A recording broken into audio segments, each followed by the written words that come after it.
అన్నమయ్య జిల్లా కేంద్రంగా రాయచుట్టిని కొనసాగిస్తామని ఎన్నికల్లో ఇచ్చిన హామీని నిలబెట్టుకున్న ఏకైక నాయకుడు సీఎం చంద్రబాబు అని మంత్రి రాంప్రసాద్ అన్నారు.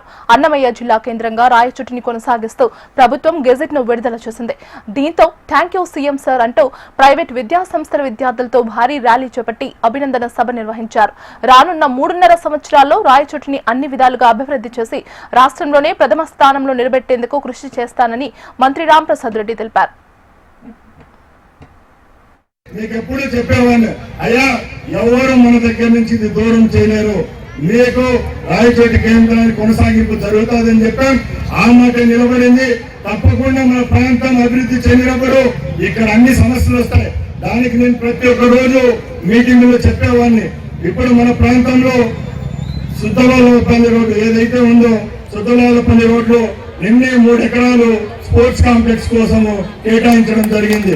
అక్కడే ఒక ఇండోర్ స్టేడియం, దాంట్లో స్విమ్మింగ్ పూల్ అన్ని కలుపుకొని 10 కోట్ల రూపాయలతో మనం ఇక్కడ నిర్మాణ పనులు చేయించేదానికి తీసుకుంటున్నాం. అలాగే రాయచోటికి సంబంధించి జ్యుడిషియల్ కి సంబంధించి ఏదైతే కోర్టు యొక్క సముదాయాల కోసం ఇక్కడే భూమి కేటాయించడం జరిగింది. అది కూడా అతి త్వరలోనే ఆ కోర్టు కాంప్లెక్స్ పనులు కూడా ప్రారంభిస్తాం.